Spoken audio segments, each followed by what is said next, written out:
Ozamis City ug Misamis Occidental ug sa tanan nga nagtan-aw kanato karon pinaagi sa Facebook page ug YouTube channel sa AONC. Kumusta ug may adlaw? Ako si Dazzle Pumotikson. This is Ozamis Today.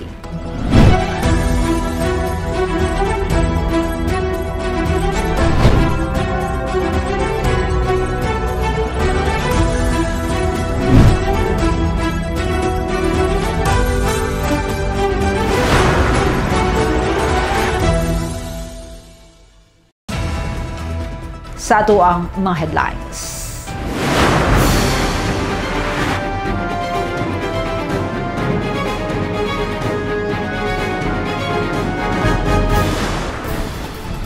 Probinsya sa Misamis Occidental, luwas na sa insurhensya. Waste segregation, plastic shredder o glass crusher machines dakong tabang aron dili-dali mapuno ang sanitary landfill sa Dakbayan. Notice of payment sa real property tax alang sa tuig 2024 gipagawa sa Ozamis City Treasurer's Office. Pag-recycle sa basurang plastic o bildo ingon nga construction materials gisugda na sa Swimo Ozamis ug Barangay Aguada. Kapitan Pigalan, pabor nga halublaks ang himuon kay mas halinon kini. Misamis Occidental sa kinatibukan, malinawon sa pagsaulog sa Pasko ug bag-ong tuig. SK Treasurers o Secretary sa Ozamis ipailalom sa mandatory training. Tungod sa krisis, ginang walay kaduulan o kahulaman. Migaan ang gibati tungod kay natabangan sa pagpatambal sa inahan.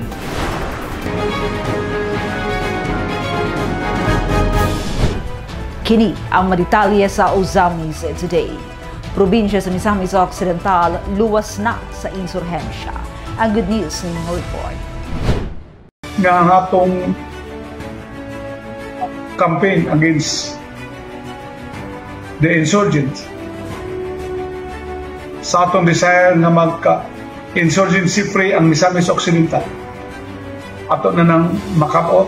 Kini mapalipay og enindot kaayo nga balita nga gipaabot ni Misamis Occidental Governor Henry S. Waminal sa usa ka mensahe niini bag-uhay pa lamang ngadto sa mga Misamisnon. Human gi-congratulate as a very hard-working governor ang kapulisan sa Dakbayan sa Ozamis human sa malampuson nga pagkasikop ug pagpasaka og kaso sa mga suspetsado sa Gaisano Mall robbery. Gipaabot ni Governor Waminal ngadto sa mga Misamisnon ang balita nga mawala na unya ang problema sa insurhensya sa probinsya human sa pag-surrender sa gitawag niya nga mga hardcore armed members sa Guerrilla Front Sendong.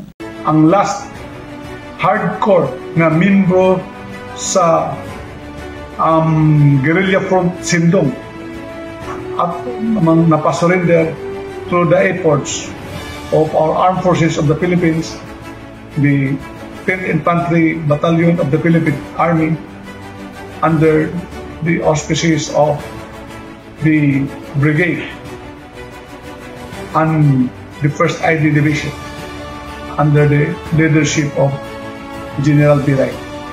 Masaligon si Governor Henry nga sa dili madugay, madeklara na nga insurgency-free area ang probinsya. Gipasalig usab niya nga motabang ang probinsyal nga kagamhanan sa social integration aron makabalik ug makauban sa katilingban ang mga sakop sa New People's Army ubos sa Guerrilla Front Sendong nga nag-operate sa atong lugar. Gitutukan sa gobernador nga mapapas gayud ang problema sa insurhensya sa probinsya uban sa opisyal nga deklarasyon nga mahimong insurgency free sa unang quarter ning tuiga. In the first quarter of this year, we will now be having the official declaration that Misamis Occidental will now be insurgency free. ug ingon nga suporta ni ining nga kampanya bug-os ug ligo ng suporta ni Governor Waminal sa kalihukan sa Armed Forces of the Philippines, ilabi na ang Philippine Army. ug aron matabangan ang mga rebel returnees, gipahayag sa gobernador ang pagtagana sa usa ka malahutayon nga livelihood program alang kanila. Una na niyang gipahayag, to quote, "Also, we come up with a program nga masuportahan ang armed forces in another way by giving cash rewards worth 500,000 pesos and 300,000 pesos sa mga former rebels nga ginegotiate nga mo-surrender ngadto sa gobyerno." Unquote. Ligo ng baruganan sa probinsya sa Misamis Occidental sa pagpatuman sa pipila ka mga pamaagi aron makabot ang malahutayon nga kalinaw ug pag-asenso sa Misamis Occidental nga maglambigit sa tanang mga komunidad. Nga nagbase sa pinakaulahi nga datos gikan sa Philippine Army, gipahayag ni Governor Waminal nga unom gikan sa 20 ka mga hardcore leaders nga nag-operate sa probinsya, 14 ang una na nga misurrender, samtang itulo ang namatay sa magkalahi nga mga encounters. Waste segregation, a plastic shredder ug glass crusher machines dakong tabang aron dili dali mapuno ang sanitary landfill sa Dakbayan. Gitutukan ni Leoncio Medalio ang maong balita. Ani ang iyang report. Dakong tabang sa pagpakunod sa volume sa mga basura nga pagadadon sa sanitary landfill nga naa sa barangay Kinuman Norte. Ang waste segregation ug ang duha ka klaseng machine, ang plastic shredder o glass crusher. Kini matud pa ni Engineer Ana Lulimbaga, ang Public Services Officer 3 sa SWIMO, Solid Waste and Environment Management Office. Sumala pa ni Engineer Limbaga nga sukat gisugdan sa LGU Samis ang pag-implementar sa pagsegregate sa upat ka klaseng mga basura. Ang biodegradable o malata nga klaseng basura, recyclable o pwedeng mapahimuslan nga basura, residual o dili na mapuslan, ug ang hazardous o makadaot nga basura nga gisugdan sa pag-implementar niadtong bulan sa Oktubre sa nakalabayng tuig nga may usa sa mga hinungdan nga dili dali mapuno ang sanitary landfill. Ilabi na kadto mga plastik ug botelya gumikan kay ang buhatan sa SWIMO adunay duha ka mga machine, ang plastic shredder, ang pagaling sa tanang klaseng plastik, ug ang glass crusher kung pagpulverize sa tanang klaseng botelya aron himuon kining bricks. Ang atong landfill dili dayon dali motubo kay tungod ato namang gi segregate og ayo. So katong natipo sa ato ang dili malata na amang goy nasagol ana nga recyclable. So atong mga recyclable karon kay gilahi naman gyud nato, mao nang daghan na gyud kaayo mga recyclable karon. So karon kung makita ninyo sa Kinuman Norte sa atong sanitary landfill, daghan na gyud kaayo pod nga mga sinako dito nga recyclable, kay kana siyang mga recyclable mao na ato ang galingon. So ang plastic nato ato nang i-shred. Ang kaning ato ang glass pod mo na atong ipulverize para mahimong bricks o hollow blocks. Enero 10 gisubay sa Asenso Osamis News Channel og Misamis Observer ang maong sanitary landfill aron makita ang hulagway sa maong dapit og ang pagaling sa mga plastic ug pagpulverize sa mga botelya ug paghimo sa mga bricks pinaagi sa mga empleyado sa SWIMO. Gani matud pa ni Engineer Limbaga nga sa pagkakaroon ana-ana sa sobra 300 ka mga bricks ang ilang nahimo pinaagi sa pagsagol sa pulverized nga botelya og semento nga gamiton kini diya sa mga sidewalk ilabi na sa Wellness Park. Matud pa ni Engineer Limbaga nga dili lang bricks ang ilang buhaton, lakip na niini ang hollow blocks, hulmahan na lang ang ilang gihulat aron paspas unya ang production. Sa pagkakaroon ang among gibuhat para mogamay itong volume dito, ipaspasan sa namo og shred o galing o ang mga plastic o glass. So after ana maghimo na lang. Maghimo na dahil make breaks o kuan. So napamapoy kulang gamay nga hulmahan adto.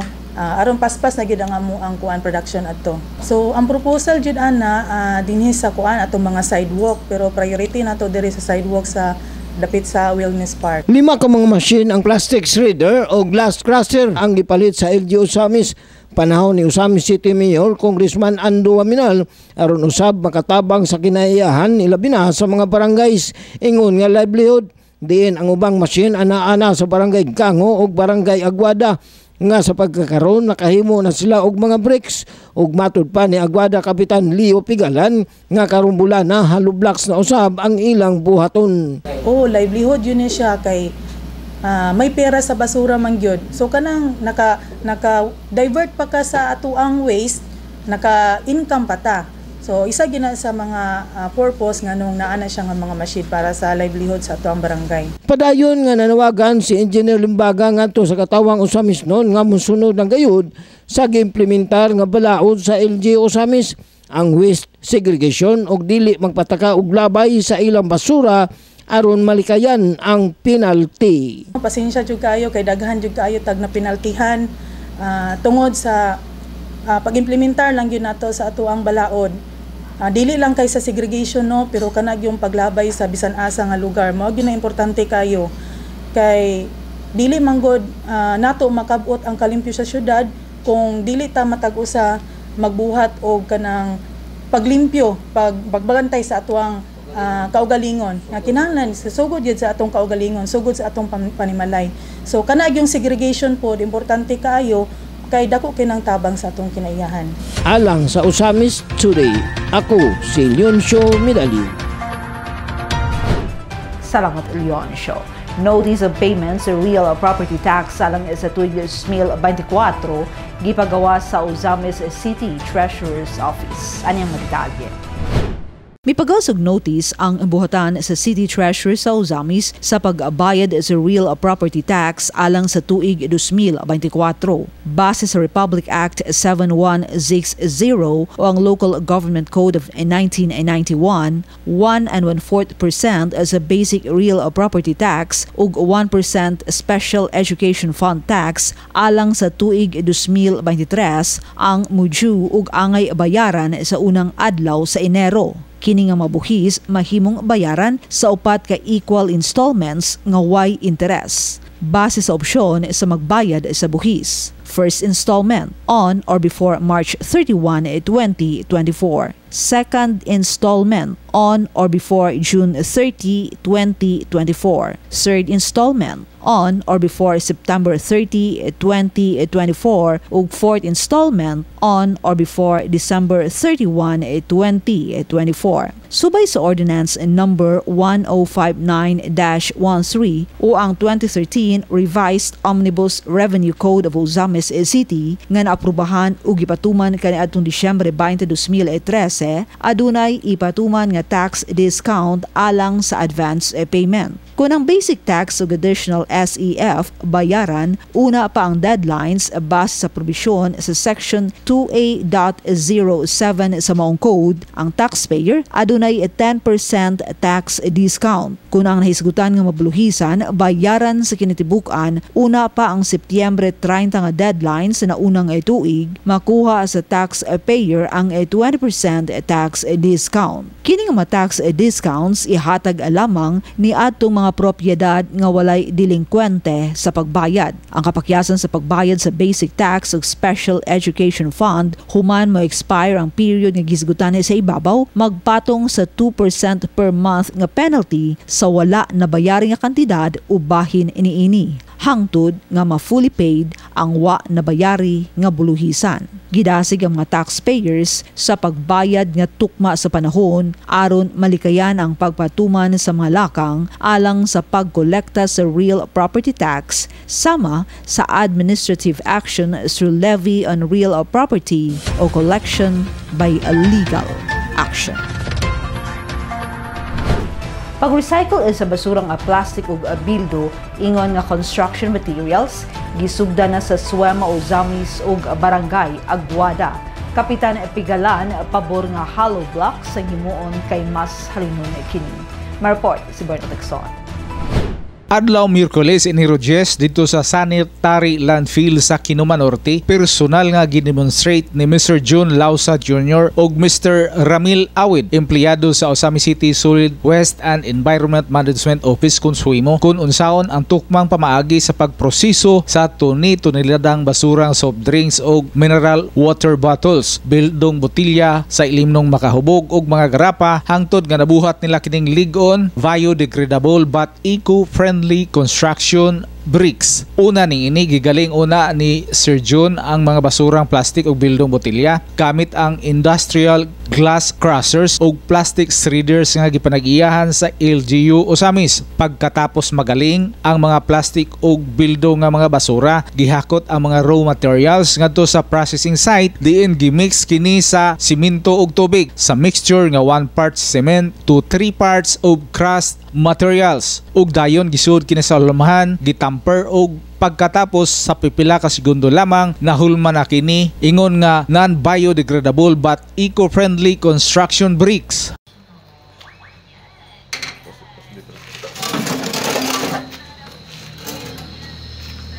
So estimate mo Sir John sa usa ka sako pila ka mahimo nga bricks? Kuan. Cinta. Mga 80. Ara. Tugtughan yun no. So pila ti imong estimate sa kanang ang usa ka bricks kanang pila kantidad sa Sigara ato makita da sa commercial maligya na ita 15. 15 pesos ang isa.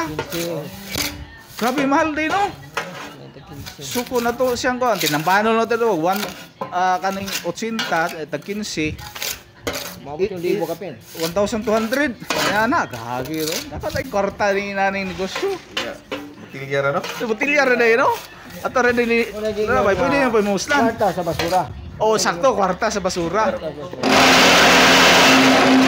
Samtang sa lang bahin, una nang bisitahan sa Asinso Osamis News Channel ang Barangay Aguada, ang usa sa 5 ka mga barangay ni syudad nga nahatagan sa glass crushers o plastic shredders sa miaging tuig. Gipahayag ni Kapitan Leo Pigalan nga nalipay kayo siya nga nakadawat sa livelihood project nga gihatag kaniadto ni former Osamis City Mayor, now Congressman Ando Waminal. Gipakita pa ni Kapitan Leo kung unsa kaligon ang sample sa ilang eco-friendly construction bricks pinaagi sa paghagbong o paghulog ni ini sa simentadong salog sa usa ka building sa barangay diin na matigdan nga miunto lamang ang bricks ug wala gayud kini mapulpog. Gipahayag ni Kapitan Pigalan nga pabor siya nga hollow blocks lamang ang ilang pagabuhaton tungod kay nasabtan niya nga mas halinon kini nga produkto ug mas dako ang kitaon unya sa barangay kung hollow blocks nga hinimo sa plastic ug bildo ang i-produce sa ilang barangay. Salamaton ta sa LGU labi na sa Suemo kay usaman ta sa napili gud nga mahatagan ani nga project.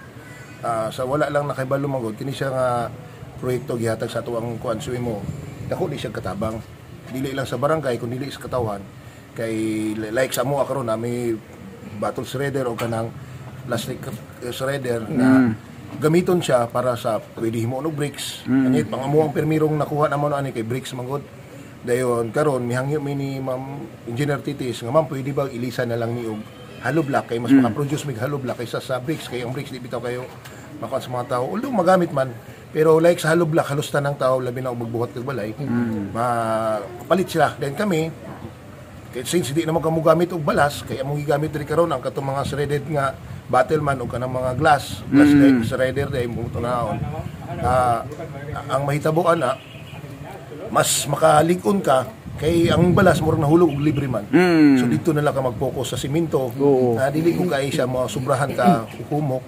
Yung mahimo ba gali kung nakita ninyo ang gibuhat sa amo ang bricks, ibisan pag ilabay-labay nimo gahi yun. Ligod kay siya. Gahi pag ulo sa mga badlungo diha sa syudad. Mao nang ato ang akuan nga kung maka-produce nami karong bulan, hopefully karong mga bulan maka-produce mi. Magpatabang na lang pud mi sa social media nga tan-awa ang among mga product dring hollow blocks kung makauyon mo likon day siguro barato pa. Tinod na kay since ana magbuhat sa gid income generating project na siya. Gipahayag ni Kapitan Leo ang positibong epekto unya sa kinaiyahan ug ekonomiya sa recycling initiatives karon sa padayon Asinso Osamis Administration nga gipanguluhan ni Osamis City Mayor Attorney Henry N.D. Puentes Waminal Jr. Hollow blocks kay kuan pa siya kanang environment friendly pa siya. Kay siyempre hindi ako magamit og balas. Ikaduha, ang mga botilya nga pakalat-kalat sa dalan, like nakita karon daghan man ning naghatag sa tuwa na may kabaranggayan naghatag sa tuwa. Gibahatag na lang instinct ilabay nila dito sa tuwang dumping site, diri na sa tuwa ihatag. Kay ngano, maka-produce na matag mga good quality nga hollow blocks.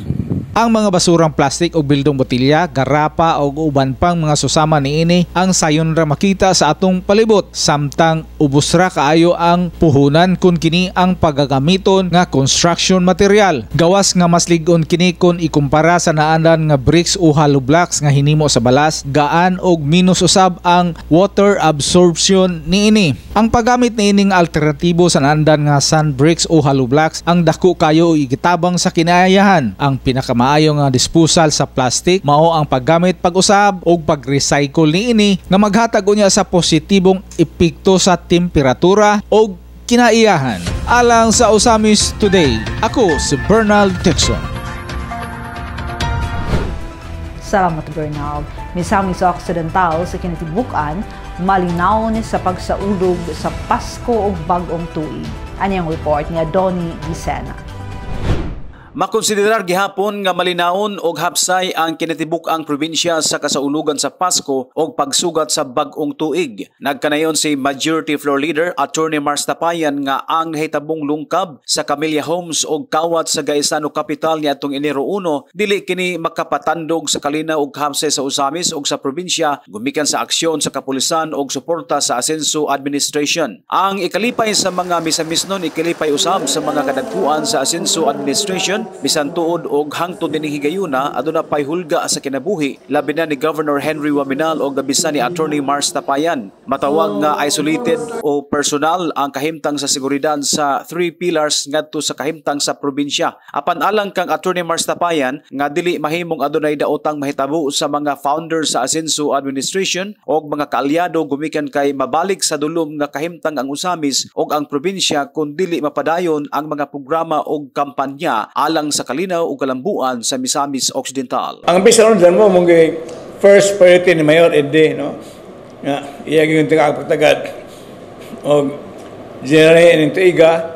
Pasalamat nga maayos atong kasoy kalinaw. Kani sa probinsya mo gyapon nga dunay mga adlaw nga zero crime rate ang atong probinsya.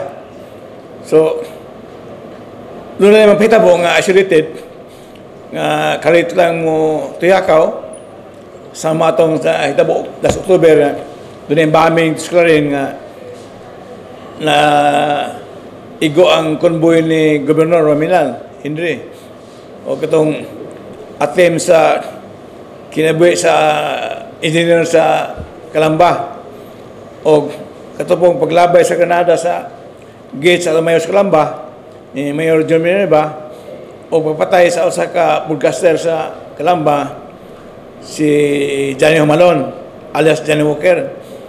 Muna yung mga daw ang hitabo sa special order nga nakagubak no, sa talanawon sa atong probinsya o karamiagi po sa Usamis katong robbery sa Gaisano nga salamat sa inyo nga nadakpa na yun ang mga culprits, no?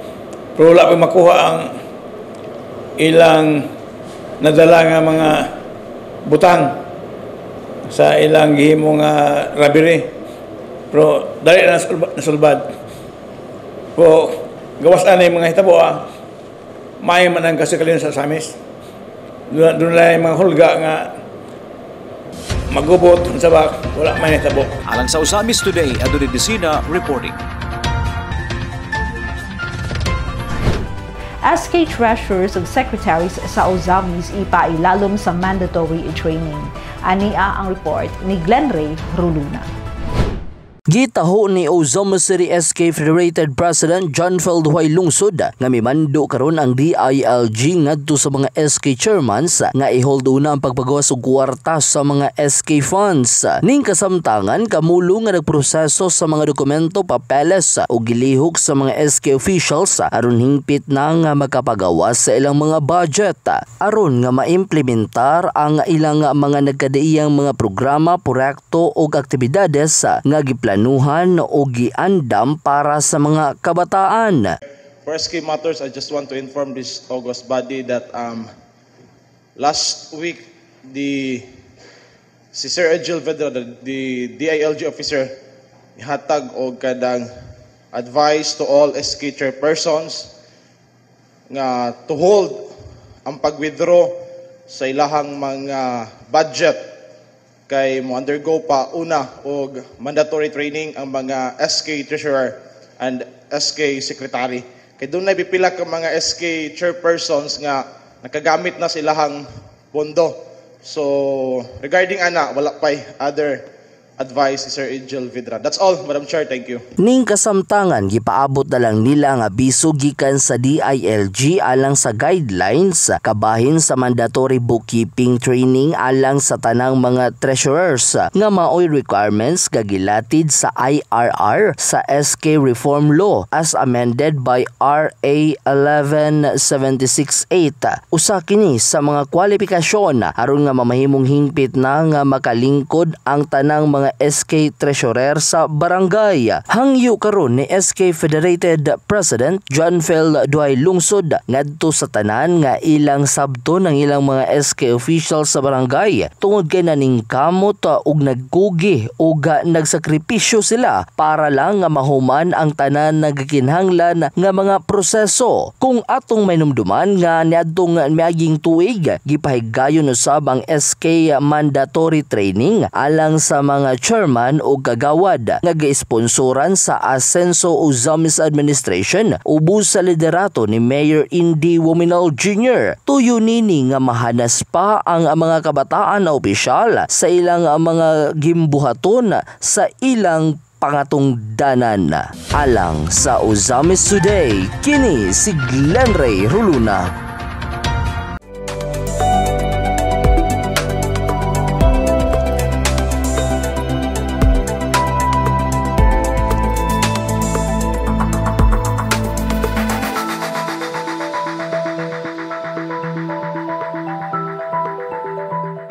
Tungod sa krisis, ginang walay kaduulan ug kahulaman. Migaan ang gibati tungod kay natabangan sa pagpatambal sa inahan. Ani ang report ni Mary Ann Lumapas. Padayon nga nagbenepisyo sa makatawhan ning syudad sa Osamis ang Asenso Osamis Pre-Hospitalization ug Burial Assistance Program. Programa nga gimugna sa Asenso Osamis Administration aron matabangan ang mga Osamisnon nga naglisod sa pagpangitag ikabayad alang sa pagpa-ospital sa kapamilya o mga mahal sa kinabuhi nga nasakit o nahiagom sa emerhensya. Ang inahan ni Lodilin Visoro nga si Luciana Visoro, 71 years old, na confined sa Misamis University Medical Center tungod sa acute pyelonephritis, left kidney culture, eclampsia, pneumonia. Si Lodilin, 40 years old ug nagpuyo sa Gingguna, Osamis City. Misaysay nga miduol siya sa buhatan sa Asenso Osamis Administration aron makapangayo og medical assistance kay tungod sa nasangpit nga programa sa Asenso Administration, dako ang iyang pagtuo nga mahatagan siya og tabang sa iyang gikabalak-an nga hospital bill nga mikabat sa kantidad nga 27,720 pesos. Gipadayag ni Lodilin nga migaan ang kabugat sa iyang gibati sa diyang iyang nasayran nagi zero balance ang iyang excess bill kay tungod sa kalisod og krisis kayo ang panginabuhi karon wala siya maduulan aron makapamaylo para ibayad sa tambalanan. Ang padayon Asenso Osamis Pre-Hospitalization Program ubos sa pagdumala ni Mayor Attorney Henry NDF Wominal Jr. nga naghatag og dakong tabang sa makatawhan dinhi sa Osamis City. Ngayo ko og tabang sa Asenso sa medical assistant sa ako ang mama nga na hospital na sa MU. Naka-excess gud mi og 27,700 kapin na. Gizero sa Asenso ang amo ang bill. Gitunol ni Lodilin ang kinasingkasing niyang pasalamat kang Governor Henry Wominal, Congressman Ando Wominal ug ilabi na ni Mayor Attorney Andy Wominal tungod sa tinud-anay nilang serbisyo sa mga katawhan, ilabi na sa mga nanginahanglang sama kaniya. Kay dako kay na akong pasalamat no sa Team Asenso Osamis ug ilabi na ni Mayor Andy. Salamat kaayo Mayor sa imong tabang sa tibuok Team Asenso sa Osamis. Salamat kaayo ni Gob, ni Congressman, salamat kaayo nga naay programa nga ingon ani nga makatabang sa among ay labi na nga apikig yun kaayo labi nagdagko kayo ang bill sa hospital. Salamat kay dako Mayor. Alang sa Osamis Today, ako si Mary Ann Lumapas. Salamat Mary Ann. Ang Osamis Today hatod kanato ingon na serbisyo publiko sa Asenso Osamis News Channel ubos sa pagdumala sa LG Osamis pinaagi ni Mayor Attorney Henry Indy F. Waminal Jr. Alang sa dugang impormasyon, please like our official Facebook pages, Kong Ando Waminal, Attorney Indy Waminal, ug Ascenso Ozamis News Channel. And please subscribe to the official Ascenso Ozamis YouTube channel. And yes, makita na sa ninyo live mga programa sa AONC sa atong official AONC YouTube channel. Sa ngalan sa kitibukang AONC team, Leoncio Midalio, Bernald Texon, Adoni Dicena, June Purgatorio, Ares Carpio, Kim Tangaro, Macjul Malinis, Mary Ann Lumapas, Xander Dalid, ug si Glenn Ray Roluna sa Misamis News Network. Ako si Dazil Humuad Texon. Daghang salamat. Padayon Ascenso Ozamis, Ascenso Segundo Distrito, Ascenso Misamis Occidental.